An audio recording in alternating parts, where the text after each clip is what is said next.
جان دیگه دوستان تبریک میگی قربون شما خیلی ممنون. چطوری زندگی متحری؟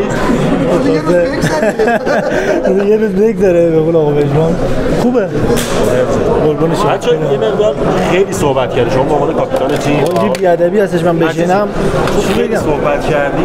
اگر می‌خواستی یه جمله خودت به وزیر ورزش بگی تو بحث این ناعدالتیه چی میگفتی؟ در این مورد اصلا صحبت نمی‌کنم. خب گفتنی ها رو قطعا دکتر دبیر گفته بشه. عزیز ما اصلا محبت دارن ان شاءالله که اتفاقای خوبی بیفته.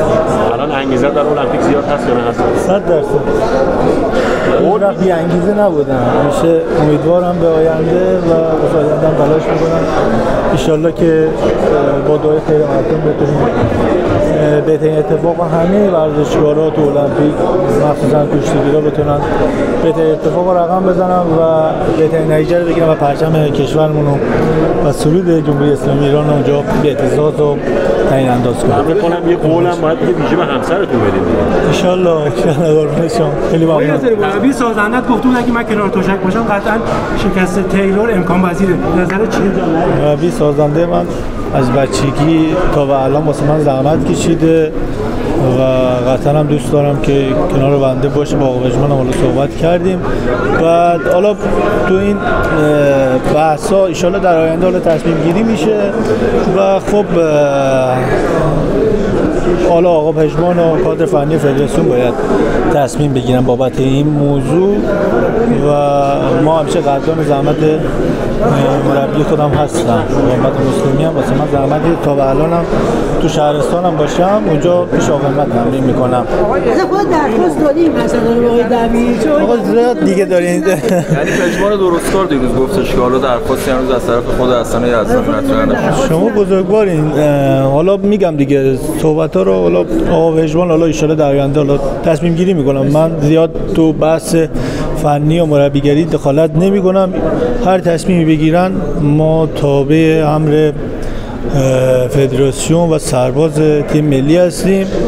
حالا ان شاءالله که تصمیمات خوبی میگیرن. یا تو فشار نیومده رو تو آقای ورزشگر هم گفته این مسئله ملی شده اصلا بازی کشتی تو با آقای تیلور فشار نمیاد تو این مسئله.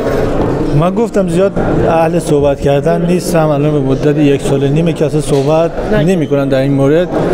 حالا زیاد هم دوست ندارم بابت این موضوع صحبت کنم. حالا پیش که صدا بزرگترها به ما محبت دارن تو صحبتاشون. حالا یه نیم نگاهی به حسن یزدانی میکنه و تو صحبتاشون همش حسن یزدانی هستش. ان شاءالله که هرچی خدا بخواد همون اتفاق میفته.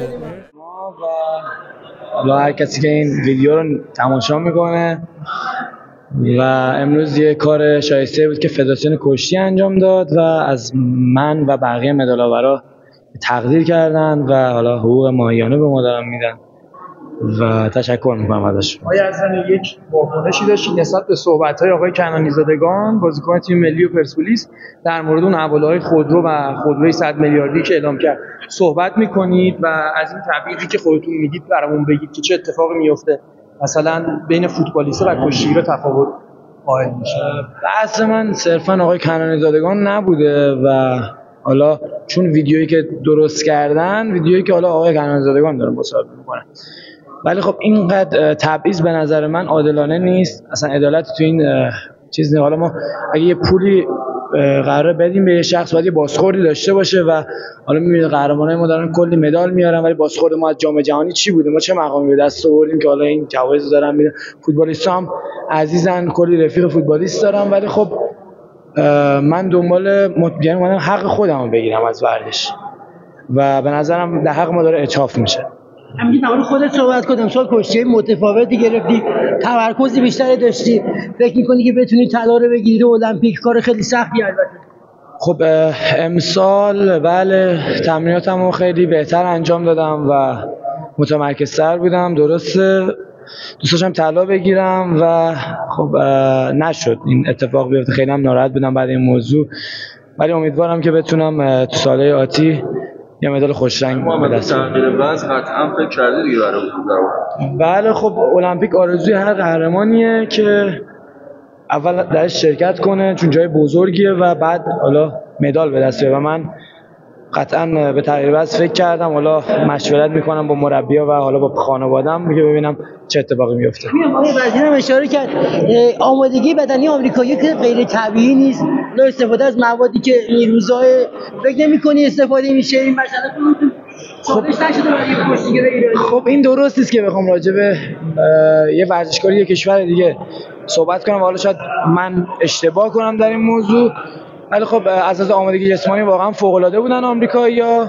ما هم بد نبودیم. من خودم به شخصه مسابقه قبلی با این مسابقه نگاه کنم کاملا احساس می‌کنم تفاوت رو متوجه بشین، ولی خب ما باید به نظر خودم کار بیشتری انجام بدیم.